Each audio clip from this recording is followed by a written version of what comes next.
Roxy, dear. Oh, yes, sorry, my lady. Here it is. Don't go, for heaven's sake. I shall need your help. Yours too, Cresswell. There's a full bloody crisis on about the church base. Everything has got to be moved round. Where's that horrid little map of the ground, Moxie? I think that's in the desk, my lady. I may require you to murder Major Petrick, Cresswell. He's absolutely dug his feet in about the roundabout. I've just been speaking to him on the telephone. He was quite insufferable. Here it is, my lady. Thank you. Please. What's that space there? Mrs. Burridge's clock golf and the tea tent. We can't possibly move that. It would drive everybody mad. Oh, what about there then, right at the other end, where all those little squiggles are? Those little squiggles, Peter, are graves. We can't have a roundabout grinding out candy kisses all over the cemetery. Well, there then. Oh, take your mind away from that corner, Peter. It's still church property. The only alternative, my lady, is to move the band. That's out of the question. The Brigadier wouldn't hear of it. You can't go hustling the Royal Marines around from pillar to post at the last minute. I always thought that's what the Marines were for. Oh. Read out the list, Moxie. There might be something else that's movable. Tombola, Mrs. Edgecombe. Guessing the weight of the cake, Mrs. Bryce. Miss Oddmarsh's lucky dip. I should never have suspected her of having one. Oh, do be quiet, Peter. Go on, Moxie. Jumble store, Mrs. Pollitt and Mrs. Dint. Cooling drinks with the stars, Miss Miranda Frail. Ah, that's not official yet because we haven't asked her. But I don't see how she can refuse, do you? I should think it would be the least she could do. I wish it was. Really, Cynthia, we can't go on about that anymore. Moxie, you must tell Mr. Durham to paint the sign with her name, Miss Miranda Frail, in absolutely enormous letters. Yes, my lady. What's the matter, Moxie? Oh, nothing, my lady. I'm sorry. I've got a slight headache, that's all. Have you had your lunch? Yes, thank you, my lady. Then give me that tiresome list and go and lie down for a little. There's some aspirin in my bathroom if you haven't got any. Thank you, my lady. Excuse me. Cresswell, has anything particular happened to upset Moxie? I think Mrs. Moxon's been feeling a bit under the weather for the last 3 days, my lady. Oh dear, I do hope she's not sickening for anything. You don't happen to know how May's shingles started you? I'm afraid not, my lady. One day she hadn't got them, the next day she had.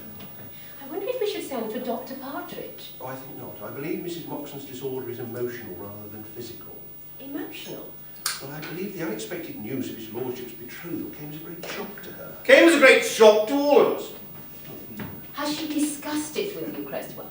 Well, hardly at all, my lady, until just now. Without betraying her confidence in any way, has she explained why she feels so very strongly about it?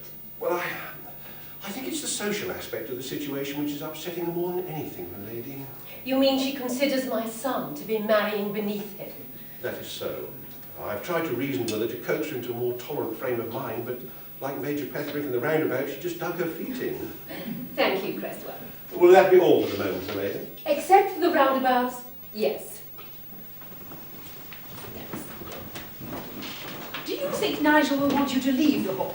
Well, he won't say he wants me to go, but I don't approve of resident mothers-in-law. I had enough of that with Joan. Oh, I shouldn't think this one would be any kind of joke. She couldn't be duller, at any rate.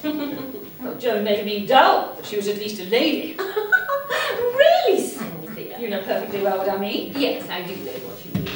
Miss Miranda Frail is a good actress and she has excellent legs, which means that she will probably move well at any rate. Joan used to walk across a ballroom as though she were trudging through deep snow. But why should he want to marry this woman? He hasn't wanted to marry any of the others. Oh, that's where you're wrong. He wanted to marry all the others. What? Well, he has a tremendous sense of moral responsibility. Fortunately, most of the others were married already. Judy laughed. Oh, poor dear Judy was in quite a different category. By the time they met, she was already practically nationalised. Oh, Felicity! Now, Joan had the same instincts as Judy, but neither the charm nor the courage to follow it through. Happily, dear Bergie Whittaker caught her on the hop. Otherwise, she'd be here now rather than in Kenya. I cannot understand your attitude, Felicity. The fact that Nigel's first marriage was such a disaster should make you all the more anxious his second should be a success. Nigel's first marriage was not a disaster, it was a triumph. What? To begin with, it lasted only 2 years. It produced a son and heir, and it disintegrated painlessly in the nick of time. Nick of time? Certainly. Of course it did. Fortunately, was it fair? Bogey Whittaker. Bogey Whittaker That's what it was. came along, and I'm not a deeply religious woman, but I've always regarded Bogey Whittaker as concrete proof of the efficacy of prayer. I'm perfectly aware that nowadays all social barriers are being swept aside and any suggestion of class distinction is laughed at, but I really Well, if think you ought feel to like address that, Cynthia, what on earth are you making such a fuss about? because I don't believe it any more than you do. Nigel is allowed to marry this synthetic, trumped-up creature.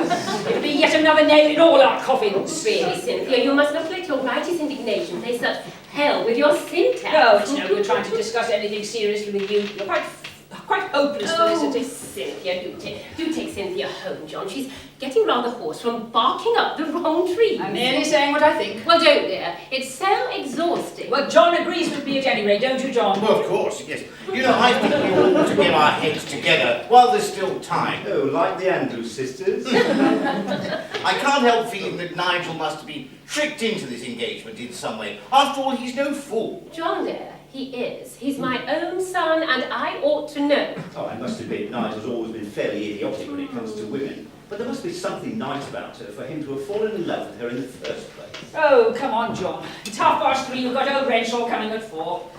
See you at dinner, dear. Yes, dear. You know, Felicity, you can count on us to back you up in whatever course you choose to take. John, dear, of course I do. But I think in this instance, masterly inactivity is the best strategy. Come along, John. Oh, yes. Look, we'll be over for dinner at about 8:30. Keep in good heart, my dear. I'm always looking round at where you are. Oh, for goodness. Angus away. Aye, aye, Captain.